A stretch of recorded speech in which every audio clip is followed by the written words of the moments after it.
नमस्कार दोस्तों, स्वागत है आप सभी का उत्कर्ष एकेडमी खिलचीपुर के ऑनलाइन प्लेटफॉर्म में। प्यारे साथियों, आरपीएफ कांस्टेबल एंड एसआई का नोटिफिकेशन जारी हो चुका है और इसके प्रीवियस ईयर पेपर के सॉल्यूशन को हम लोग कर रहे थे।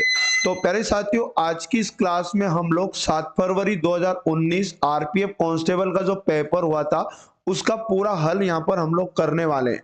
तो सभी साथी पूरी क्लास को बहुत अच्छे से और बेहतर तरीके से आपको देखना है। यकीन मानिएगा, बिल्कुल ओरिजिनल पेपर है और एग्जाम के अंदर भी आपको इसी प्रकार का पेपर देखने को मिलेगा, इसलिए इस पेपर को लगाना बहुत ज्यादा अनिवार्य है।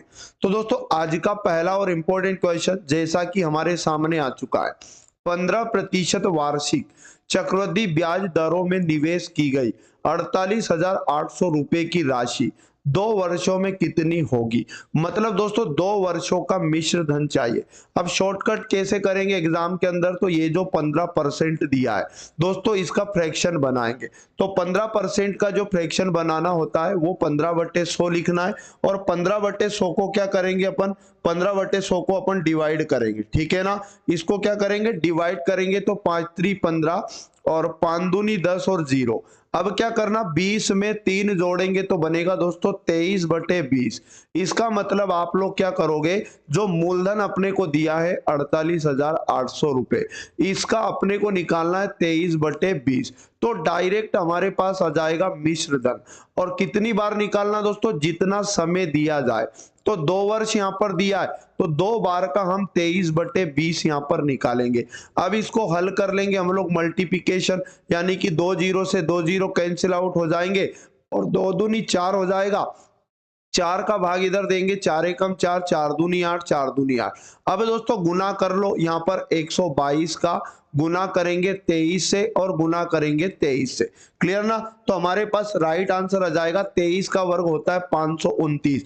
तो दोस्तों 122 का गुना करना है 529 से, तो राइट आंसर आ जाएगा यानी कि 64,538। ठीक है ना, 64,538 रुपए ये राशि 2 सालों में हो जाएगी और ऑप्शन नंबर 20 क्वेश्चन का बिल्कुल करेक्ट आंसर हो जाएगा। आई होप दोस्तों क्वेश्चन आपको समझ में आ चुका होगा। अगला और इंपॉर्टेंट क्वेश्चन देख लेते हैं।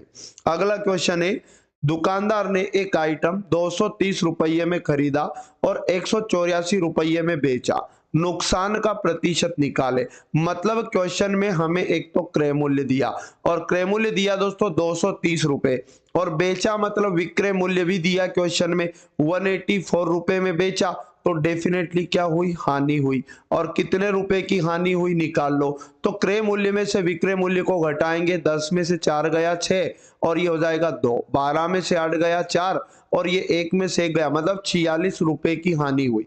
क्वेश्चन ने कहा हानि का परसेंट बताओ। तो दोस्तों जो हानि परसेंट होता है वो क्या होता है, हानि बटे क्रय मूल्य। और क्रय मूल्य हमारे पास 230 और इंटू करेंगे 100 का, तो 0 से 0 कटेगा, 23 का भाग देंगे 46 में, 23 दूनी 46 और 0, मतलब 20% की क्या हो जाएगी, यहाँ पर हानि हो जाएगी। इस प्रकार ऑप्शन नंबर डी इस क्वेश्चन का बिल्कुल राइट आंसर बनेगा। अगला और अति महत्वपूर्ण क्वेश्चन है, एक आयत की चौड़ाई दी गई है 100 सेंटीमीटर और कर्ण दिया गया दोस्तों, कर्ण का मतलब होता है विकर्ण। तो इसकी परिधि कितनी है, और परिधि का मतलब होता है दोस्तों आयत का परिमाप। और आयत का जो परिमाप का फॉर्मूला होता है 2 कोष्ठक में लंबाई प्लस चौड़ाई होता है। अब क्या करना दोस्तों, हमें लंबाई लेके आना पड़ेगा क्योंकि हमें चौड़ाई दी है। तो हम इसके विकर्ण का फॉर्मूला लगाएंगे। विकर्ण का मतलब कर्ण ही होता है और आयत का जो विकर्ण होता है वो रूट के अंदर लंबाई का वर्ग प्लस चौड़ाई का वर्ग होता है। अब दोस्तों क्या करना है, विकर्ण तो दिया है, कितना दिया है 260, ठीक है ना, 260 और ये रूट हटेगा इधर का तो 260 पे वर्ग लगेगा। अब लंबाई का वर्ग अपन लेके आना चाहते हैं और प्लस चौड़ाई अपने को दी है 100, तो दोस्तों यहाँ पर 100 का क्या कर देंगे अपन, वर्ग कर देंगे। तो यहाँ पर 26 का वर्ग होता है 676 और यहाँ पर 2 जीरो बढ़ जाएगा और 100 का वर्ग करेंगे दोस्तों तो यहाँ पर बन जाएगा 4 जीरो और इधर आकर माइनस हो जाएगा और बराबर में क्या बचेगा, लंबाई का वर्ग। हमें चाहिए लंबाई, तो ये वर्ग हटाएंगे तो इधर घटा लेंगे अपन। तो जब इधर घटाएंगे दोस्तों तो 576 डबल जीरो बनेगा। यहाँ पर जो बचेगा 576 और डबल जीरो बचेगा, और ये वर्ग हटेगा तो इस पे क्या लग जाएगा, रूट लग जाएगा। अब दोस्तों करना ये है कि भाई अपने को ये वर्गमूल हटाना है, तो लंबाई का वैल्यू कितना आ जाएगा, 576 है ना। 24 का वर्ग होता है 24 का, और डबल जीरो से एक जीरो बाहर आ जाएगा, मतलब लंबाई आ जाएगी 240 सेंटीमीटर। अब क्या पूछा क्वेश्चन में, परिमाप बताओ। तो जो परिमाप का फॉर्मूला होता है 2 कोष्टक में लंबाई प्लस चौड़ाई, यानी 240 तो लंबाई लेके आए हम लोग और चौड़ाई दिया 100 सेंटीमीटर। तो यहाँ पर इसको हल करेंगे तो 2 गुना 240 में 6 जोड़ा तो कितना बनेगा, 340 बन जाएगा, ठीक है ना। और गुणा करेंगे 0, 2 चुक 8 और 2 तिया कितना हो जाएगा 6, यानी 680 सेंटीमीटर इसका परिमाप आ जाएगा। ऑप्शन नंबर बी इस क्वेश्चन का बिल्कुल सही जवाब है। आई होप कि दोस्तों क्वेश्चन आपको समझ में आ चुका होगा। अगला और अति महत्वपूर्ण क्वेश्चन है, दो संख्याओं का लघुत्तम समापवर्त दिया है 64 और महत्तम दिया है 16। यदि उनमें से एक संख्या 64 है तो दूसरी संख्या खोजे।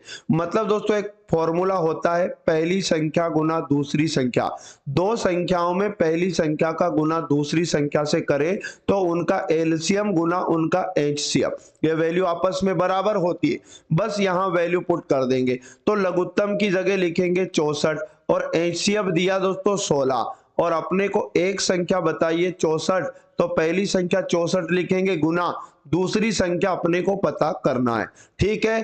अब अपने को दूसरी संख्या का चाहिए मान, तो हम पहली संख्या को यही रखेंगे और ये दूसरी संख्या को हटाएंगे, मतलब पहली संख्या को हटाएंगे तो 64 गुना 16 और गुना से 64 इधर आएगा तो भाग में 64 से 64 कटेगा तो दूसरी संख्या का मान कितना बच जाएगा 16, यानी दोस्तों दूसरी संख्या आ जाएगी 16। ऑप्शन नंबर 20 क्वेश्चन का बिल्कुल राइट आंसर है। अगला और अति महत्वपूर्ण क्वेश्चन हमारे सामने पुनः एक विशिष्ट राशि को 6:5 के अनुपात से दो भागों में विभाजित किया गया।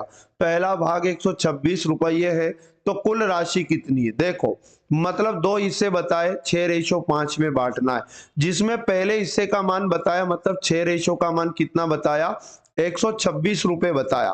तो दोस्तों इसका मतलब हमें 6 रेशो का मान बताया, तो हम 1 रेशो का मान लेके आएंगे कैसे, तो 126 में लगाएंगे 6 का भाग और 6 से काटेंगे इसको, 6 दूनी 12, 6 कम 6। अब क्वेश्चन में पूछा गया कि कुल राशि बताओ, कुल राशि कितनी हो जाएगी, तो दोनों अनुपात को जोड़ो, 6 रेशो में 5 रेशो को जोड़ेंगे तो कुल राशि 11 रेशो बन जाएगी। तो दोस्तों 11 का गुना अगर 21 से करेंगे तो हमारा राइट आंसर आ जाएगा 11 एकम 1 कैरी 1 होगा, 11 दूनी 22 और 1 23, 231 रुपए टोटल राशि बन जाएगी। ऑप्शन नंबर डी इस क्वेश्चन का बिल्कुल करेक्ट आंसर हो जाएगा। आई होप कि दोस्तों क्वेश्चन आपको समझ में आ चुका होगा। अगला x बराबर 0.34444 अंश ज्ञात करें। मतलब दोस्तों इसको फ्रैक्शन बनाना है, तो देखो इसको अपन क्या कर सकते हैं, x बराबर 0.34 लिखा और फिर उसके बाद 4 का अनंत तक रिपीटेशन हो रहा है दोस्तों, तो इसको अपन बार के रूप में बदल लेंगे। मतलब इस 4 पे क्या लगा देंगे, बार लगा देंगे। अब ये बार हटाएंगे तो कैसे हटाते, देखो जितने अंकों पर बार होती है बटे में उतने 9, तो एक अंक पर बार है, एक 9 आ जाएगा। जितने अंकों पर बार नहीं होती है उतने 0 लगाए जाते हैं 9 के बाद, और यहाँ पर लिखा दोस्तों 344 पूरा लिखेंगे और जिस पर बार नहीं है उसको घटाना है, मतलब 34 को यहाँ से घटाना है। तो हमारे पास कितना बच जाएगा, 344 में 34 जाएगा तो 0 और यहाँ पर 1 और यहाँ पर 310 और बटे में कितना हो जाएगा 900। अब 0 से 0 कट जाएगा तो हमारे पास बचेगा 31/90। मतलब इस क्वेश्चन का जो राइट आंसर आएगा दोस्तों 31/90, ठीक है। लेकिन अपने को ऑप्शन में क्या नहीं दिया, 31/90 नहीं दिया, तो यहाँ पर 310 बटे, देखो डायरेक्ट 310 बटे क्या दिया है 900, मतलब बिना काटे ऑप्शन में दिया है, तो ऑप्शन नंबर सी इसका राइट आंसर कर देंगे हम लोग, ठीक है। आई होप की जानकारी आपको समझ में आ गई होगी। अब बात करें दोस्तों अगले क्वेश्चन की। अगला और इंपॉर्टेंट क्वेश्चन है x का मान ज्ञात करें। x का मान ज्ञात करें तो कैसे करना है, देखो यहाँ पर रूट के अंदर 189 माइनस 1 से दिया और बराबर, फिर रूट के अंदर 178 माइनस रूट के अंदर 81 दिया, समझो। तो ये करनी से ये करनी कट सकता है डायरेक्ट, अगर बराबर के दोनों ओर सेम करनी है तो याद रखना आधार बराबर हो जाता है और करनियां कट जाएगी। क्लियर। अब डायरेक्ट क्या करना है, 189 माइनस का x और बराबर में लिखा है 178, क्लियर ना, और माइनस ये रूट 81 से बाहर आ जाएगा 9, क्योंकि 9 का वर्ग 81 होता है। अब हम क्या करते हैं, x को इधर लाते तो ये तो प्लस का हो जाएगा। अब यहाँ पर लिखा 189 और यहाँ पर अगर बात करें तो प्लस का 178 माइनस का हो जाएगा और माइनस का 9 इधर आएगा तो प्लस का हो जाएगा। इनको जोड़ लेंगे तो 9 में 9 जोड़ा 18, कैरी 1, यहाँ पर बन जाएगा 9 और यहाँ पर हो जाएगा 198 और 198 में से 178 को घटाना है तो x बराबर अपने पास निकल के आ जाएगा। यहाँ पर बचेगा 0, 9 में से 7 गया 2 बचा, मतलब x का वैल्यू दोस्तों कितना बनेगा, 20 बनेगा। ऑप्शन नंबर ए इस क्वेश्चन का बिल्कुल सही जवाब हो जाएगा। चलो अगला और अति महत्वपूर्ण क्वेश्चन है, एक बॉक्स में पेन, पेंसिल और रबर को 3:2:1 के अनुपात में रखा जाता है। मतलब दोस्तों यहाँ पर क्वेश्चन ने क्या बोला, एक तो पेन के बारे में बोला, क्वेश्चन में बोला गया एक तो पेन है और एक यहाँ पर बताया पेंसिल और एक प्रश्न में क्या बताया हमें, तो रबर बताया।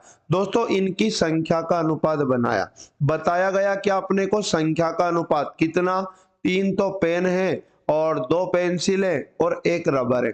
और ये कह रहा है यदि पेन, पेंसिल और रबर की लागत 3 रुपए, 2 रुपए और 2 रुपये है ना, और बॉक्स के लिए टोटल 285 रुपये है। देखो इनके मूल्य का अनुपात बनाया, बताया कितना क्वेश्चन में 3 रेशो और फिर बताया 2 रेशो और यहाँ पर फिर से 2 रेशो। तो दोस्तों इनका जो कुल मूल्य है, कुल मूल्य लाने के लिए इनका गुणा करो तो यहाँ पर 3 तिया 9 बनेगा और 2 दूनी 4 बनेगा और 2 एकम 2 बनेगा। तो कुल मूल्य कितना बताया इसने, 285। इसका मतलब ये है इस रेशो को जोड़ेंगे 9 4 13 और 13 में 2 को जोड़ेंगे तो कितना बन जाएगा 15 और 15 रेशो का मान 285 बताया तो एक रेशो का मान कितना हो जाएगा 285 और बटे में आ जाएगा 15। 15 से काटेंगे तो 15 एकम 15, 15 नमे की 135, मतलब एक रेशो का मान 19 आएगा। तो बॉक्स में कितने पेन है, दोस्तों पेन की संख्या बताना है तो पेन का अनुपात बताया था 3 और 3 का गुना 19 से करेंगे तो 19 दिया कितना होता है 57, मतलब ऑप्शन नंबर सी इस क्वेश्चन का बिल्कुल करेक्ट आंसर हो जाएगा। आई होप दोस्तों जानकारी आपको समझ में आ गई होगी। आगे बात करते हैं क्वेश्चन नंबर 94 और वेरी मोस्ट आईएमपी। देखो निम्नलिखित लाइन ग्राफ 2001 से 2006 तक की 6 साल की अवधि में परीक्षा में उत्तीर्ण होने वाले उम्मीदवारों की संख्या का परसेंट दर्शाता है। क्लियर। अब देखो 2003 और 2005 में परीक्षा में कुल उम्मीदवारों की संख्या बताइए, है ना, 1,10,000, ठीक है ना। तो उन 2 वर्षों में उत्तीर्ण उम्मीदवारों की कुल संख्या पूछी है। देखो 2000 यहाँ पर 3 से लेकर 5 तक, तो 2003 में 85% उत्तीर्ण हुए थे और उसके बाद में यहाँ 82% और 5 में कितना हुआ 77%। अब टोटल संख्या कितनी बताइए 10,1,000। तो दोस्तों यहाँ पर अपन से क्या कहा, उन 2 वर्षों में उत्तीर्ण की कुल संख्या कितनी थी। तो दोस्तों यहाँ पर मैं आपको बता दूं इसके लिए अपर्याप्त जानकारी होगी, मतलब ये जो परसेंटेज है यहाँ टोटल बताया और परसेंटेज अलग अलग बताया तो इसलिए बांट नहीं पाएंगे, मतलब राइट आंसर आपको इसका डी वाला करना होगा। क्लियर। चलो आगे बात करते अगले क्वेश्चन की। एक किताब की मुद्रित कीमत, मुद्रित कीमत का मतलब होता है अंकित मूल्य बताया। क्लियर। और दुकानदार इस पर 10% की छूट दे रहा है, ठीक है ना दोस्तों। दुकानदार क्वेश्चन में कहा अंकित मूल्य अपने को क्वेश्चन में बताया 2,000 रुपए और दुकानदार इस पर 10% की छूट दे रहा है, मतलब इसका विक्रय मूल्य निकालो। ये 2,000 अपने आप में 100% था और उसके बाद में 10% की छूट दी जा रही है तो 90% इसका हम निकालेंगे। तो 2 0 से 2 0, 9 दूनी 18, मतलब इसे बेचा जा रहा 1,800 रुपए में। यहां तक कि वहां 20% लाभ कमा रहा है, ठीक है ना। तो पुस्तक की मूल कीमत अपने को पता करना है। अब दोस्तों लाभ किस पे कमाया जाता है, क्रय मूल्य पर। तो क्रय मूल्य 100% था, अब कितना लाभ कमा रहा है, 20%, मतलब 120% विक्रय मूल्य होना चाहिए, और इसका मान दिया क्वेश्चन में 1800।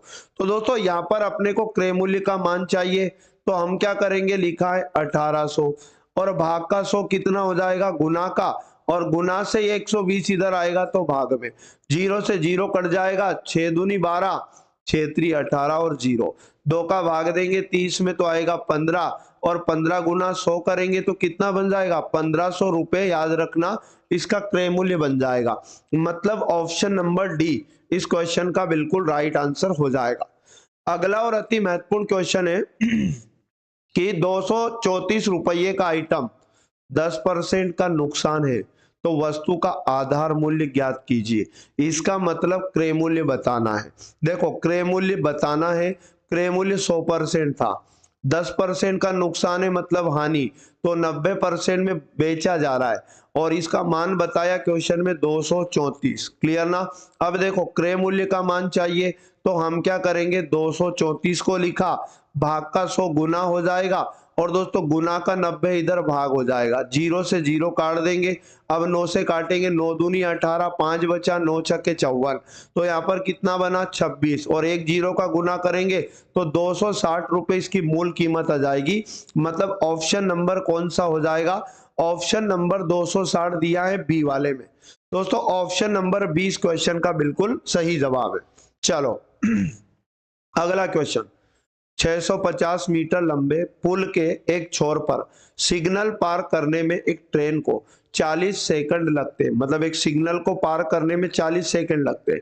यदि आपके पास ट्रेन पुल को पार करने के लिए 105 सेकंड है, तो ट्रेन की लंबाई प्रशिक्षित करें। देखो ट्रेन की लंबाई बताना, मान लिया जाए कि 100 मीटर लंबाई थी। अब दोस्तों अपने को मात्र यहाँ एक फॉर्मूला लगाना था, चाल बराबर होता है दूरी बटे समय, चाल बराबर होता है दूरी बटे समय। अब देखो सबसे पहले ट्रेन ने किसे पार किया, सिग्नल को, तो दूरी की जगह तो आप ट्रेन की लंबाई लिखोगे, मतलब लंबाई 100 मीटर है। तो जब कोई ट्रेन किसी बिना लंबाई वाले स्थान को पार करती है, तो सिर्फ वो स्वयं की लंबाई को पार करती है, और समय की जगह आप लिखोगे 40 मीटर, ठीक है ना, 40 सेकंड दिया है। क्लियर ना।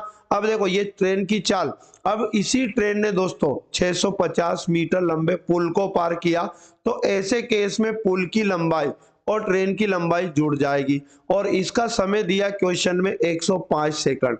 अब दोस्तों ये वैल्यू आपस में बराबर हो जाएगी, इनका क्रॉस मल्टीप्लाई करके अपने को क्या लाना है, बस x का मान लाना है। 105 का गुना इधर हो जाएगा और 40 का इधर हो जाएगा। तो देखो 105 का गुना अगर x से करेंगे तो 105 x बन जाएगा, और 40 का गुना इधर करेंगे 0 0, 4 का गुना 65 से करेंगे, 4 पंजे 20, 4 छंग 24 और 2 26, और प्लस 40 का गुना x से करेंगे 40 x हो जाएगा। अब दोस्तों क्या करेंगे अपन, 105 x में से 40 x को तो माइनस करेंगे, और बराबर में बच जाएगा 26,000। ठीक, तो 105 में 40 जाएगा तो कितना बचेगा, इधर तो 5, 10 में 4 गया, 65 बचेगा, है ना। 65 x के बराबर हो जाएगा 26,000। अपने को चाहिए x का मान, तो हम क्या करेंगे 26,000 और गुना से 65 इधर भाग में आ जाएगा, 13 से काटेंगे, 13 पंज 65, 13 दूनी 26 होता है 0 0, ठीक है ना। 5 का भाग देंगे, 5 चुक 20, और यहाँ पर डबल 0, यानी दोस्तों 400 मीटर ट्रेन की लंबाई आ जाएगी। ऑप्शन नंबर 20 क्वेश्चन का बिल्कुल करेक्ट आंसर है। अगला और अति महत्वपूर्ण क्वेश्चन हमारे सामने, राम और राज की आयु का अनुपात दिया 4:5। एक तो राम का आयु और एक बताया दोस्तों राज की आयु, और अनुपात बताया 4:5। क्लियर। उनकी आयु 243 है, तो उनकी आयु में क्या अंतर है, मतलब दोनों का योग तो 243 है, तो हम क्या करेंगे इस रेशो का भी योग करेंगे। 9 और 5 का, 5 और 4 का योग करेंगे तो 9 अनुपात बनेगा, और 9 अनुपात का मान बताया 243। हम दोस्तों 1 रेशो का मान लाएंगे तो 243 बटे हो जाएगा 9, 9 दूनी 18 और बचेगा 6, 9 7 63, एक रेशो का मान 27 आया। अब दोस्तों दोनों की आयु में अंतर का अनुपात देखो, तो 5 अनुपात में और 4 अनुपात में 1 अनुपात का अंतर है, और 1 अनुपात का गुना करेंगे 27 से, मतलब तो हमारे पास 27 ही आएगा। तो दोनों की आयु में 27 वर्ष का अंतर हो जाएगा, मतलब ऑप्शन नंबर सी इस क्वेश्चन का बिल्कुल करेक्ट आंसर है। नेक्स्ट, 5 की संख्या औसत 126 है। इसका मतलब ये हुआ दोस्तों कि 5 संख्याओं का औसत 126 है। तो अगर अपने को औसत दिया जाए और संख्या दिया जाए तो योग निकालेंगे। तो 126 में अगर मैं 5 का गुना करूं तो योग आ जाएगा 5 छके 30, 5 दूनी 10 और 3 13, कैरी 1, 5 एकम 5 और 1 6, मतलब 630 योग बनेगा। एक नंबर को बाहर करने के बाद भी औसत परिवर्तन नहीं होता है। एक नंबर मतलब दोस्तों 5 संख्या थी, एक को बाहर कर देंगे 4 हो जाएगा, और औसत परिवर्तन नहीं होता, मतलब अभी भी औसत 126 है। तो पुनः 126 का गुना 4 से करेंगे तो चारों का योग बनेगा 4 छंग 24, कैरी 2, 4 दून 8 2 10, कैरी 1, 4 एकम 4 और 1 5, 504 योग बना। अब दोस्तों क्या कह रहा है क्वेश्चन, छटनी की संख्या क्या है, मतलब जो संख्या कम की गई वो संख्या अपने को बताना है। तो हम क्या करेंगे, 5 संख्याओं के योग में से 4 संख्याओं का योग घटा देंगे। तो घटा दो यहाँ पर इस योग को, 10 में से 4 गया 6 बचा, 2 में से 0 गया 2 बचा, और यहाँ पर 6 में से 5 गया 1 बचा। तो दोस्तों हटाई गई संख्या 126 थी। ऑप्शन नंबर ए इस क्वेश्चन का बिल्कुल करेक्ट आंसर है। अगला और अति महत्वपूर्ण question, very most IMP question है। निम्नलिखित में से किसको 12 किसको है ना, निम्नलिखित में से 12 से किसको पूरा भाग दिया जा सकता है। 12 का भाग देने के लिए दोस्तों 12 का रूल लगाएंगे। कोई भी संख्या, जैसे पहला ऑप्शन दिया 74 है ना, उसके बाद 276। अब ये संख्या 12 से विभाजित कब होगी, जब ये 4 गुना 3 से विभाजित होगी। तो दोस्तों इसमें 4 से डिवाइड होने का भी रूल लगे और 3 से विभाजित होने का भी रूल लगे। तो 4 का रूल तो ये कहता है किसी भी संख्या के आखिरी के 2 अंक अगर 4 से कटते हैं तो पूरी संख्या 4 से कटेगी। तो आखिरी के 2 अंक यानी 7 6 में 4 का भाग जा रहा है, 4 एकम 4, 3 बचा, 4 नाम 36। अब 3 का रूल क्या कहता है कि किसी भी संख्या के अंकों का योग अगर 3 से कटे, तो यहाँ पर 7 4 11, 11 में 2 जोड़ेंगे 13, 13 7 20 और 6 कितना 26, अंकों का योग 26 बना, और ये 3 से नहीं कटता है, मतलब ये संख्या 12 से नहीं कटेगी। अब बी वाला चेक किया जाए दोस्तों, तो यहाँ पर लिखा 78, उसके बाद 726। इसमें भी 4 गुना 3 का रूल लगना चाहिए, 4 का रूल भी नहीं लग रहा है इसमें, तो क्योंकि 26 के मतलब इस संख्या के अंतिम 2 अंक 26 में 4 का भाग नहीं जा रहा है, तो ये संख्या भी 12 से नहीं कटेगी। अब दोस्तों ऑप्शन नंबर सी भी नहीं कटेगा, क्यों, क्योंकि 4 का भाग आखिरी के 2 अंक में नहीं जा रहा है। तो ऑप्शन नंबर डी इसका करेक्ट हो जाएगा। देखो आखिरी के 2 अंक 76 है, 4 का भाग भी जा रहा है इसमें, और 3 का भाग कैसे, अंकों का योग करेंगे, यानी 7 + 8 और +2 और प्लस कितना 7 + 6, अंकों का योग कितना बन रहा है, तो 8 7 15, 2 17, 17 और 7 कितना हो जाएगा 24, और 24 में 6 को जोड़ेंगे दोस्तों तो कितना हो जाएगा, यहाँ पर हमारे पास 24 में 6 को जोड़ने पर 30 हो जाएगा, और 30 में 3 का भाग जा रहा है, मतलब ये संख्या 3 से कटेगी। तो ये दोनों से कट रही है, मतलब ये 12 से भी कटेगी। ऑप्शन नंबर डी इस क्वेश्चन का बिल्कुल सही जवाब है। अगला और अति महत्वपूर्ण क्वेश्चन है, नोट, निम्नलिखित लाइन ग्राफ 2001 से 2006 तक 6 साल की अवधि में परीक्षा में उत्तीर्ण होने वाले उम्मीदवारों की संख्या का प्रतिशत दर्शाता है। परीक्षा उत्तीर्ण करने वाले उत्तीर्ण अभ्यर्थियों के प्रतिशत में से 2 वर्ष का सबसे कम परसेंट अंतर कौन सा है, मतलब किन 2 वर्षों में सबसे कम परसेंट का अंतर है ये बताना था, और इसके ऑप्शन गायब हैं। ठीक है दोस्तों, तो इसका ऑप्शन मैं आपको बता दूं, जो पहला ऑप्शन है वो था इसमें 2001 से 2002, 2001 से 2002 पहला ऑप्शन था, और बी वाला जो ऑप्शन है दोस्तों इसका 2003 से 2004, 2003 से 2004 लिखा था। ऑप्शन नंबर सी में लिखा 2002 से 2003, 2002 से 2003, ठीक है। और ऑप्शन नंबर डी था दोस्तों इसका 2004 से 2005, 2004 से 2005। तो बात को आप समझे बहुत अच्छे से। देखो पहले ऑप्शन में कह रहा है कि 2001 से 2002, तो 2001 से 2002 की अगर अपन बात करें तो कितना कितना डिफरेंस है। देखो 2001 में उत्तीर्ण परसेंट कितना है, आप कहेंगे सर 60, और 2002 में कितना है 74। तो ए के अनुसार, अगर ऑप्शन नंबर ए के अनुसार अंतर देखा जाए, 74 में से अगर 60 को घटा दें हम लोग तो 14% का अंतर आ रहा है। क्लियर ना। और ऑप्शन नंबर बी के अनुसार देखा जाए दोस्तों तो 2003 से 4 में चेक करो तो 3 में तो 85% लोग उत्तीर्ण हुए और 4 में 82% हुए, मतलब अंतर कितने का है, 3% का। क्लियर। और ऑप्शन नंबर सी के अकॉर्डिंग 2002 और 3 में देखा जाए तो 2002 में तो कितने हैं 74%, 2003 में 85, तो 85% में से 74 को घटाओ तो यहाँ पर कितना बचेगा, 8 में 7 गया 11% का यहाँ पर डिफरेंस आएगा। और डी वाले ऑप्शन के अकॉर्डिंग देखा जाए दोस्तों तो यहाँ पर लिखा है 2004 और 2005 की बात कर रहा है, तो 82% तो 2004 में था और 85% मतलब 77% 2005 में था। इनका अंतर कितना बन रहा है दोस्तों, 5% का। तो सबसे कम अंतर देखो कहां पर दिखाई दे रहा परसेंट में, तो साथियों सबसे कम अंतर जो दिखाई दे रहा है 3% है। और ये किन 2 वर्षों का है, 85 से 82% का अंतर है। और ये बी वाले ऑप्शन का है, मतलब 2003 और 2004 के बीच। तो ऑप्शन नंबर 20 क्वेश्चन का बिल्कुल सही जवाब। अगला क्वेश्चन हमारे पास है 46 मीटर प्रति सेकंड की गति से चलने वाली ट्रेन को एक सिग्नल को पूरा पार करने में 12 सेकंड का समय लगता है। ट्रेन की लंबाई बताना है, और लंबाई मतलब दूरी दोस्तों, दूरी का फॉर्मूला होता है चाल इंटू समय। चाल इंटू क्या होता है दोस्तों, समय होता है। अपने को जो चाल बताइए वो बताइए 46 मीटर पर सेकंड, और उसके बाद समय बताया 12 सेकंड। बस 12 का गुना करेंगे 46 से तो डायरेक्ट लंबाई आ जाएगी। 12 चंकी 72 कैरी 7, 12 चुको 48 और 7 कितना हो जाएगा 55। ठीक है ना। तो 552 मीटर इस ट्रेन की लंबाई हो जाएगी, मतलब ऑप्शन नंबर ए इसका बिल्कुल सही जवाब बनेगा। 103 नंबर है, एक टुकड़े की कीमत 180 रुपये से बढ़ाकर 216 रुपये कर दी गई, मूल्य में वृद्धि का परसेंट बताना है। देखो कीमत थी 180, बढ़ाकर 216 कर दिया, तो वृद्धि कितने की हुई पहले चेक करो।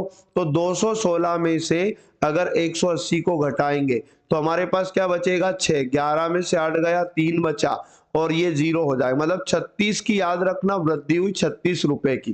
क्वेश्चन ने कहा वृद्धि का परसेंट बताओ, तो दोस्तों इस 36 को परसेंट में बदल दो, तो बटे के ऊपर 36 किस पर हुई है वृद्धि, 180 पर हुई, बटे में 180 के साथ गुना 100 करना, परसेंट हो जाएगा। 0 से 0 कटेगा, 18 से काटेंगे 18 दूनी 36, 2 का गुना 10 से करेंगे तो 20%। इस क्वेश्चन का right answer option number B बन जाएगा।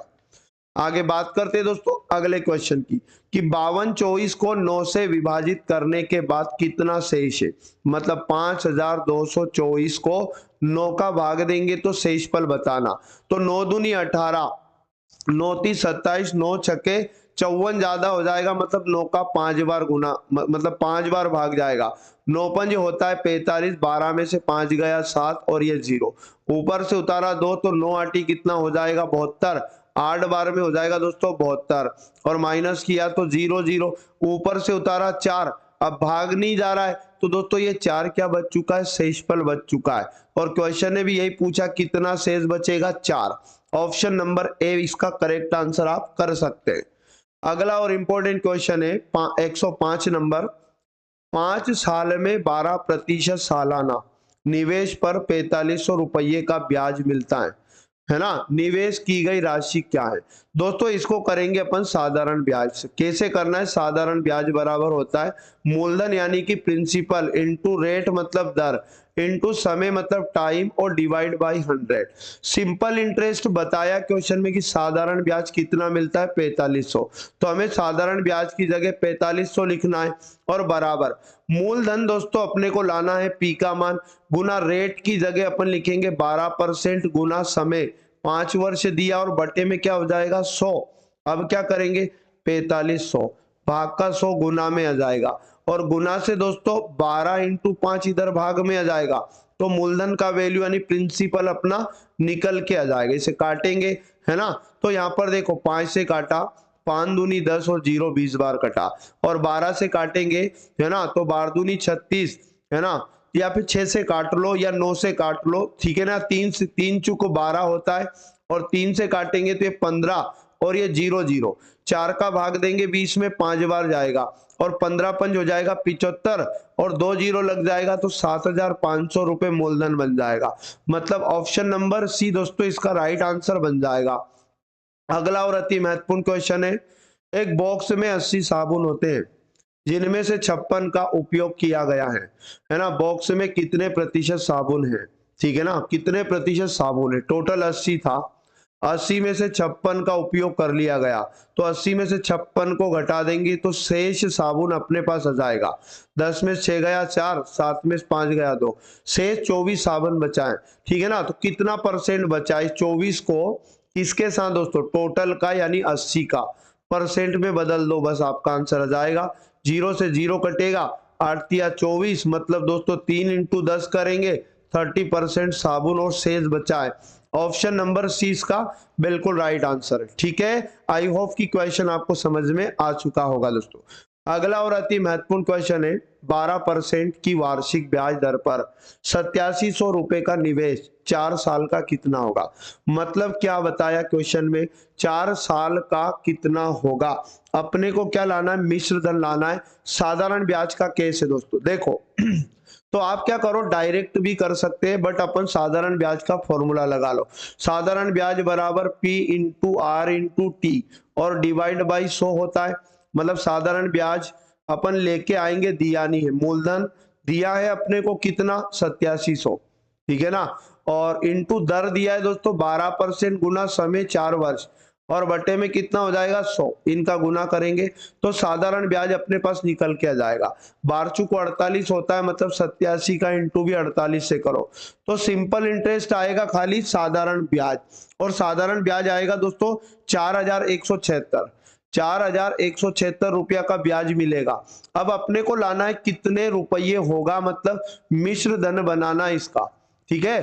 तो मिश्र धन होता है मूलधन प्लस ब्याज, और मूलधन दिया है दोस्तों 8700 और प्लस ब्याज दिया है अपने को 4176 अपन लेके आए, इनको जोड़ देंगे अपना राइट आंसर निकल के आ जाएगा। देखो 6 में 0 जोड़ा 6, ठीक है, 7 में 0 जोड़ा 7, और 1 में 7 को जोड़ेंगे 8, और 4 में 8 को जोड़ा तो कितना 12, 12,876 रुपए। Option number A correct answer हो जाएगा। क्वेश्चन नंबर 108 हमें दिया है कि दुकानदार ने एक आइटम 136 रुपये में खरीदा और 170 रुपये में बेचा, लाभ का प्रतिशत निकाले। मतलब दोस्तों क्वेश्चन में क्रय मूल्य भी बताया 136 रुपए और विक्रय मूल्य भी क्वेश्चन में बताया 170 रुपए। तो लाभ निकालेंगे सबसे पहले, तो लाभ बराबर होता है विक्रय मूल्य माइनस क्रय मूल्य, तो 170 में से हमें घटाना है 136 को, तो लाभ आ जाएगा 10 में 6 गया 4, और यहाँ पर 6 में से 3 गया 3, 34 रुपए का लाभ हो जाएगा दोस्तों। अब अपने को चाहिए लाभ का प्रतिशत, तो लाभ बटे क्रय मूल्य यानी 34, और बटे में क्रय मूल्य कितना हो जाएगा 136, और गुना करेंगे 100 का, ठीक है। तो दोस्तों अगर 34 से 136 को काटेंगे तो यहाँ पर 4 बार कट जाएगा, और 4 का भाग देंगे 100 में, तो 4 दूनी 8, 4 पंज 20, मतलब 25% का इस क्वेश्चन में लाभ आ जाएगा। ऑप्शन नंबर ए इसका बिल्कुल सही जवाब है। अगला क्वेश्चन है, एरिक्सन ने पहला राउंड 370 किलोमीटर प्रति घंटे की रफ्तार से पूरा किया और दूसरे राउंड को 555 किलोमीटर प्रति घंटे की रफ्तार से पूरा किया।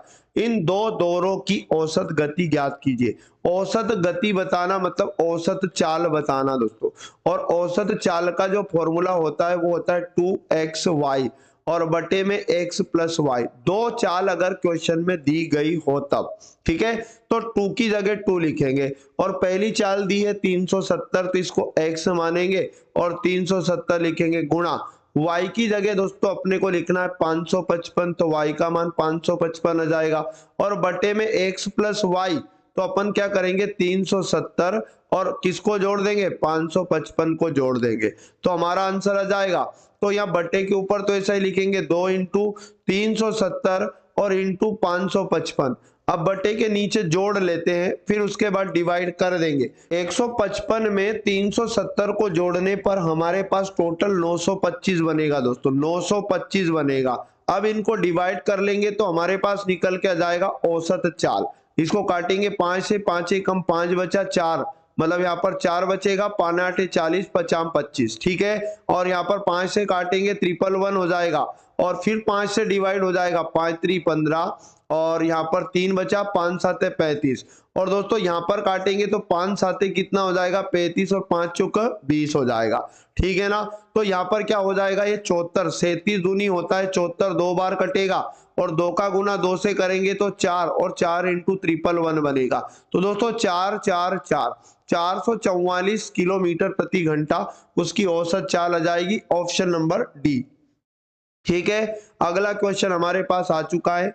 किसी संख्या का 80% के 75% में से 66.67% में से 25% है ना 5919 है, उस संख्या का 40% निकाले। तो दोस्तों सबसे पहले एक संख्या मान लो x थी और x का निकालेंगे 80%, फिर बोला गया इसका 75% मतलब 75/100 और आगे बोला गया दोस्तों 66.67%। तो ये जो 66.67% है इसका फ्रैक्शन 2/3 होता है, ठीक है ना। तो आप 66.67 की जगह डायरेक्ट 2/3 भी लिख सकते हैं और इसका भी बोला 25% तो 25/100 लिखेंगे और बराबर में ये वैल्यू दी है दोस्तों 5919। क्लियर। अब इनको सोल्व कर लो तो पहले संख्या निकल के आ जाएगी, इनको काटेंगे यहाँ पर 25 या 75, 25 चुको हो जाएगा 100 और 2 दूनी होता है 4 और यहाँ पर 25 से फिर काटेंगे, 25 से कम 25, 25 चुको 100 और 4 गुना 2 करेंगे तो 8 और 8 से कट जाएगा 10 बार, 8 दाम 80, ठीक है। अब ये 3 से 3 भी कट जाएगा। अब अपने पास क्या बचा दोस्तों, कुछ भी नहीं बचा, बटे के ऊपर एक जीरो बचा और नीचे एक जीरो कट जाएगा। तो x का मान कितना आ जाएगा 5900 और 19, ये भाग का 10 इधर आएगा तो गुना में तो एक जीरो और बढ़ जाएगा, तो वो संख्या आ गई 5000 मतलब 59,190। क्वेश्चन ने कहा कि इसका 40% बताओ, तो हम क्या करेंगे 5000 है ना 59,190 का 40% निकाल देंगे, मतलब 40/100। तो 0 से 0 2 कट जाएगा, 4 9 36 और उसके बाद 4 एकम 4 3 7 और यहाँ पर 4 नाम 36 कैरी 3, 4 5 20 और 3 23, मतलब 23,676 इसका right answer option number C हो जाएगा। आई होप कि क्वेश्चन आपको समझ में आ गया होगा। आगे बढ़ते हैं दोस्तों अगले क्वेश्चन पर। 111 number very most IMP exam के लिए है ना। निम्नलिखित लाइन ग्राफ 2001 से 2006 तक 6 साल की अवधि में परीक्षा में उत्तीर्ण होने वाले उम्मीदवारों की संख्या का परसेंट दर्शाता है। क्वेश्चन में लिखा कि 2002 में उत्तीर्ण उम्मीदवारों की संख्या 111000 थी, मतलब 2002 में अपने को उत्तीर्ण छात्रों की संख्या बताइए। 2002 में दोस्तों कितना बताया 1110 और 000, ठीक है ना। तो 2002 में परीक्षा में उपस्थित होने वाले उम्मीदवारों की टोटल संख्या बताना है। तो दोस्तों जो कुल वैल्यू होती है वो परसेंट में 100% होती है, कुल वैल्यू 100% होती है। अपने को 2002 का संख्यात्मक मान बताया और हमने ग्राफ में देखा कि 2002 में कितने परसेंट लोग उत्तीर्ण हुए थे 74, मतलब दोस्तों क्वेश्चन में हमें 74% का वैल्यू बताया और कितना बताया 111000। हम क्या करेंगे 1% का वैल्यू लाएंगे, तो 111000 और बटे में हो जाएगा 74, कितना हो जाएगा 74, तो 1% का वैल्यू आ गया। अब कुल छात्रों की संख्या लाना है दोस्तों, तो 111000 और बटे में आ जाएगा 74 और गुना करेंगे 100 का, तो टोटल विद्यार्थियों की संख्या हमारे पास डायरेक्ट आ जाएगी। 4 से काटे इसको 2 से काटते, 2 तिया 6 और 2 साथी 14 और दोस्तों यहाँ पर 2 से 100 को काटेंगे 50 बन जाएगा। अब 37 का भाग लगाएंगे, 7 तिया 21 है ना, 3 बार 3 तिया 9 2 11, 3 बार में ये 37 से कट जाएगा 111, तो यहाँ पर गुना कर लो, 3 का गुना 5 से करेंगे 15 और 0 लग जाएगा, टोटल 4 1 2 3 4। तो दोस्तों यहाँ पर 1,50,000 टोटल विद्यार्थियों की संख्या आ जाएगी। ऑप्शन नंबर सी को देखिएगा, इसका बिल्कुल राइट आंसर हो जाएगा। अगला और अति महत्वपूर्ण क्वेश्चन है, एक वर्ग आकार के वर्ग की भुजाएं, मतलब यहां पर बोला गया 2:3:4:5 के अनुपात में, और परिधि, परिधि मतलब होता है दोस्तों परिमाप, सभी भुजाओं का योग, चारों भुजाओं का योग दिया है, तो अपन इस रेशो का भी योग करेंगे। 2:3 रेशो है ना, 4:5, इन सब का योग दिया है 294 के बराबर हो जाएगा। 5 4 9, 9 3 12, 12 2 होता है 14, और 14 अनुपात का मान 294 हो जाएगा। एक अनुपात का मान लाने के लिए 294 को 14 का भाग देंगे, 14 दूनी 28 है ना, एक बचा 14 एकम 14, एक अनुपात का मान 21 आया। क्वेश्चन ने कहा छोटी साइड ड्रॉ करें, तो छोटा वाला अनुपात छोटी साइड का अनुपात होगा। सबसे छोटा अनुपात 2 है, तो दोस्तों 2 का इंटू करना है 21 से, तो 21 दूनी कितना हो जाएगा 42, राइट आंसर 42 बनेगा। ऑप्शन नंबर बी इसका सही जवाब हो जाएगा। आगे बात करें अगले क्वेश्चन की, जो आपके सामने आ चुका है दोस्तों। 56 सेंटीमीटर के किनारे के साथ समभुज त्रिभुज का क्षेत्रफल निकाले, मतलब दोस्तों ये समबाहु त्रिभुज की बात कर रहा है, और समबाहु त्रिभुज का जो क्षेत्रफल का फॉर्मूला होता है रूट का 3/4 और गुना a का वर्ग होता है, जहां a उसकी भुजा लिखना है, तो रूट का 3/4 और गुना a का मान दिया है क्वेश्चन में दोस्तों, a का मान कितना 56 सेंटीमीटर दिया है, तो अपन क्या करेंगे 56 का 2 बार में गुना करेंगे। क्लियर, तो अपना राइट आंसर अपने को मिल जाएगा। देखो 4 से काटेंगे, यहाँ पर 4 एकम 4 और 4 चुक 16, और यहाँ पर 14 का गुना करेंगे 56 से, 14 छंकी 84, हासिल 8 आएगा, 14 पंज 70 और 8 78 हो जाएगा, 784, और रूट 3 का गुना ऐसे ही रहेगा, तो 784 रूट 3, और याद रखना सेंटीमीटर स्क्वायर में क्या जाएगा, इसका क्षेत्रफल आ जाएगा। ऑप्शन नंबर कौन सा करेक्ट हो जाएगा दोस्तों, ए वाला, ऑप्शन नंबर ए इसका बिल्कुल सही जवाब है। अगला क्वेश्चन हमारे पास आ चुका है, अति महत्वपूर्ण। एक प्रतियोगिता के लिए अर्हता प्राप्त करने के लिए हाउमी को 4 परीक्षाओं में औसतन 80 अंक हासिल करने होंगे। 4 का औसत बताया 80, तो योग में बनेगा कितना 80, यानी औसत का गुना संख्या से करेंगे, 8 चुके 32 मतलब 320। क्लियर, उसने पहले 3 परीक्षाओं में कितने अंक प्राप्त किए, पहली में 91, दूसरे में है ना 81, और एक में किया दोस्तों 66, तो इन तीनों के अंकों को भी जोड़ लेना है। क्वेश्चन में कहा गया प्रतियोगिता के लिए क्वालिफाई करने के लिए उसे टेस्ट में कितने अंक अर्जित करना, मतलब चौथे की बात कर रहा है, तो देखो 3 का योग करेंगे 6 7 और 1 हो जाएगा 8, और यहाँ पर 6 9 15, 15 और 8 कितना हो जाएगा 23, मतलब 238 योग बना। तो अपन क्या करेंगे 4 के योग में से ये 3 का योग घटा देंगे 238 को, तो यहाँ 10 में से 8 गया 2 बचा, 11 में से 3 गया 8 बचा, और मतलब 82 अंक उसको चौथे में अर्जित करने होंगे। ऑप्शन नंबर सी इसका बिल्कुल राइट आंसर हो जाएगा। दोस्तों अगला और इंपॉर्टेंट क्वेश्चन है, राज्य क्रिकेट टीम के 11 खिलाड़ियों का औसत 83 किलोग्राम है। पुनः 11 का औसत बताया 83, तो गुना कर लो, 11 गुना 83 करेंगे, 11 33 और 11 8 88, और 33 कितना हो जाएगा 91, तो 913 किलोग्राम इनका योग बनेगा। औसत वजन में एक कोच जोड़ने से, अब एक कोच जोड़ लेंगे 11 लोगों में तो 12 लोग हो जाएंगे दोस्तों, और औसत 1 किलो बढ़ जाएगा, मतलब 83 से 84 बन जाएगा नया औसत। क्लियर ना, तो योग करके नया योग निकालेंगे, 12 चुको 48, कैरी आया 4, 12 8 96 और 4 हो जाएगा 100, मतलब 1008 किलोग्राम बनेगा 12 का योग। दोस्तों ट्रेनर का वजन चाहिए, तो हम क्या करेंगे 12 के योग में से 1008 में से 913 को घटा देंगे, तो 8 में से 3 गया 5 बचा, और 10 में से 1 गया कितना 9 बचा, और 9 में से 9 गया 0, और ये भी 0, तो 95 किलोग्राम ट्रेनर का क्या जाएगा भार आ जाएगा। ऑप्शन नंबर डी इस क्वेश्चन का बिल्कुल सही जवाब हो जाएगा।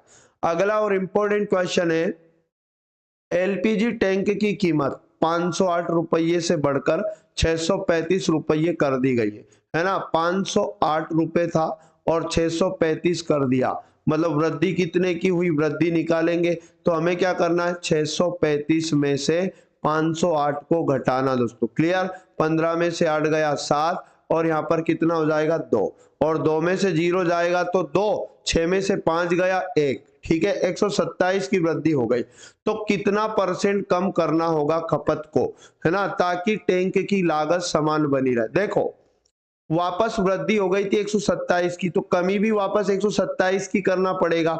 डायरेक्ट कमी % निकालना है तो क्या करो, 127 को % में बदलो। किस पे करना पड़ेगा बट कमी को, 635 के साथ। तो 635 बटे में गुना 100 करना, डायरेक्ट कमी का % हमारे पास निकल के आ जाएगा। क्लियर? तो यहाँ पर अगर बात करें दोस्तों 635 काटे इसको, है ना, 5 से काटेंगे, 5 एकम 5, 1 बचा, 5 दूनी 10, 5 साते 35 और 5 से ये कट जाएगा 20 बार, 127 एक बार, मतलब 20% की क्या करनी होगी, कमी। ऑप्शन नंबर 20 क्वेश्चन का बिल्कुल सही जवाब हो जाएगा। आई होप क्वेश्चन आपको समझ में आ गया होगा। बात करें दोस्तों 117 नंबर, सरल करना इस क्वेश्चन को, बोर्डमास रूल से हल करेंगे। तो सबसे पहले दोस्तों ब्रैकेट होगा और ब्रैकेट में पहले ये अंदर वाला ब्रैकेट होगा सबसे। तो यहाँ इसमें क्या लिखा, 9 माइनस 81 और भागित कितना 9। दोस्तों पहले भाग की बारी है, भाग को हल करेंगे तो पहले 81 में 9 का भाग देंगे, 9 में 9 में 81, 9 बार कटेगा, 9 में से 9 जाएगा ये तो कितना बचेगा 0। इस ब्रैकेट में 0 आया। अब बाहर वाला इससे ब्रैकेट ये वाला मिला, ठीक है, तो इसमें क्या लिखा 46 भागित और कितना लिखा दोस्तों 23, है ना, 46 भागित कितना लिखा यहाँ पर 23 लिखा। तो अपने ऐसा लिख लो एक बार, उसके बाद में माइनस लगाए और इधर सॉल्व किया तो 0 आया। तो देखो पहले भाग होगा 23 दूनी 46, 2 में से 0 जाएगा तो 2 ही आएगा। इतनी कहानी भी आपको समझ में आ गई होगी। अब बड़े ब्रैकेट की बारी है दोस्तों, तो यहाँ पर क्या करेंगे 56 और भागित और कितना 2, 2 का भाग देंगे, 2 दूनी 4, 1 बचा, 2 8 16, तो इधर 28 बना। अब क्या करेंगे 128 में से माइनस हो जाएगा कितना 28, तो कितना बच जाएगा 100। राइट आंसर बनेगा ऑप्शन नंबर बी। अगला अति महत्वपूर्ण क्वेश्चन है भाई, देखो करनी के अंदर करनी, करनी के अंदर करनी, इसको किया जाता है पीछे से हल। पहले देखो पीछे आपको एक करनी 169 पे दिखाई दे रहा है, 169 का करनी हटाएंगे 13 का वर्ग होता है, 13 बाहर आ जाएगा। अब दोस्तों एक करनी इसके आगे जो लिखा है ये अंत तक जा रहा है, देखो तो 156 और प्लस इधर कितना जोड़ देंगे 13 और ये करनी के अंदर अंत तक रहेगा। तो यहाँ पर 6 3 हो जाएगा 9, 5 में एक जोड़ा 6, 169 बनेगा और ये किसका वर्ग हो जाएगा दोस्तों 13 का, तो यहाँ से बाहर 13 आ जाएगा। बट और आगे गए तो अपने को मिला कितना रूट, और 82 मिला 182, तो रूट के अंदर अपन लिख सकते हैं 182। आगे चिन्ह माइनस का है तो माइनस करेंगे कितना 13, 12 में से 3 गया 9 और ये 7 में से गया 6 और यहाँ एक पुनः 169 बचेगा रूट के अंदर, तो इससे बाहर आ जाएगा 13। अब दोस्तों रूट के अंदर वापस अगर हम बात करें तो कितना लिखा 157, फिर माइनस का चिन्ह लगा और इधर तक सॉल्व करने पर 13 मिला। तो 157 में से 13 को घटाएंगे, 7 में 3 गया 4, 5 में से गया 4 और यहाँ 144 वो भी रूट के अंदर। तो ये किसका वर्ग होता है 12 का। तो दोस्तों राइट आंसर क्या आ जाएगा 12। ऑप्शन नंबर 20 क्वेश्चन का बिल्कुल सही जवाब बनेगा। अगला और आईएमपी क्वेश्चन बहुत ही इंपॉर्टेंट, 2 की घात 4 भागित 8 की पावर पूरे की होल पावर 4। देखो पहले इसको हल करते हैं, 2 का 4 पावर लगा मतलब 2 गुना और 2 गुना 2, है ना, गुना 2, 4 बार गुना किया, इसके भाग में 8 है मतलब बटे में 8 और पूरे की होल पावर कितनी लगी है दोस्तों 4 लगी है। तो देखो 8 का भाग, इसको करें सोल्व, 2 चुकू 8 और फिर 2 से 2 दूनी 4, फिर ये 2 से 2 कट जाएगा। तो अपने पास फाइनली 2 की पावर कितना बचा, अंदर 4 बचा। तो 2 का क्यूब 8 होता है, 8 दूनी 16 मतलब 2 का 4 बार गुना करेंगे तो फाइनली बाहर कितना आएगा 16 आएगा। अब बात को समझना दोस्तों, यहाँ पर क्या हो जाएगा 16, आगे प्लस का चिन्ह लगा, फिर रूट के अंदर देखो, रूट के अंदर 196 लिखा तो ये 14 का वर्ग होता है और यहाँ पर 135 लिखा तो 135 में से 14 को घटा दो, 5 में 4 गया कितना बचेगा 1 बचेगा और 3 में से गया 2 बचेगा और यहाँ 1 और इसके ऊपर भी दोस्तों रूट लगा पूरे पर तो 121 रूट का बचेगा और इससे बाहर आ जाएगा 11। क्योंकि 11 का वर्ग 121 होता है। तो दोस्तों 16 में क्या करेंगे, 11 जोड़ देंगे तो कितना हो जाएगा, 27 हो जाएगा। 16 में 11 जोड़ने पर कितना हो जाएगा, 27 हो जाएगा। और right answer option number C इसका करेक्ट हो जाएगा। आई होप क्वेश्चन आपको समझ में आ गया होगा। बात करें दोस्तों अगले क्वेश्चन की। 51 सेंटीमीटर और 52 सेंटीमीटर लंबे विकर्ण के साथ एक समभुज चतुर्भुज का क्षेत्रफल निकाले। सम चतुर्भुज का क्षेत्रफल लेना है और दोनों विकर्ण के केस में फॉर्मूला होता है 1/2 है ना, गुणा पहला विकर्ण गुणा d2 मतलब दूसरा विकर्ण। क्लियर, तो वैल्यू पुट करो 1/2 इंटू d1 का मान दिया 51 सेंटीमीटर गुना d2 का वैल्यू दिया दोस्तों 52। काट लो इसको, तो 2 से काटेंगे, 2 दूनी 4, 2 छंग 12। अब अपने को गुना करना है किसका, 51 का गुना करना है 26 है। तो दोस्तों अपने पास आ जाएगा टोटल 1326 सेंटीमीटर स्क्वायर में इसका क्या जाएगा, क्षेत्रफल आ जाएगा। ऑप्शन नंबर ए इस क्वेश्चन का राइट आंसर आ जाएगा। तो दोस्तों ये थे पूरे 35 के 35 क्वेश्चन मैथमेटिक के, जो आपको एग्जाम के अंदर रूबहू इसके इनके जैसे ही क्वेश्चन देखने को मिलेंगे। अब मैं आपको एक बात बता दूं, बहुत सारे प्यारे साथी कहते हैं सर इतना इजी पेपर। अरे भैया एग्जाम के अंदर आपको 70 नंबर का गणित रीजनिंग होता है और 90 मिनट एग्जाम का टाइम रहता है और 50 नंबर का जीके रहता है। तो भैया पेपर तो वैसा ही आएगा ना। आप स्पीड बनाइए, प्रैक्टिस करिएगा और इन प्रश्नों में जो नहीं आते हैं उन पर एनालिसिस करिएगा। बहुत सारे साथियों का कमेंट आता है सर ये ओरिजिनल पेपर नहीं। अरे भैया ये डेट लिखी है 17 जनवरी 2019 शिफ्ट नंबर 3। कमेंट करने से पहले, गलत कमेंट करने से पहले आप गूगल पे जाओ, 17 है ना जनवरी 2019 शिफ्ट 3 का पेपर निकालो। अगर नहीं है गणित का तो हम आपको पढ़ाना ही छोड़ देंगे, फिर आप कमेंट करिएगा, ठीक है ना।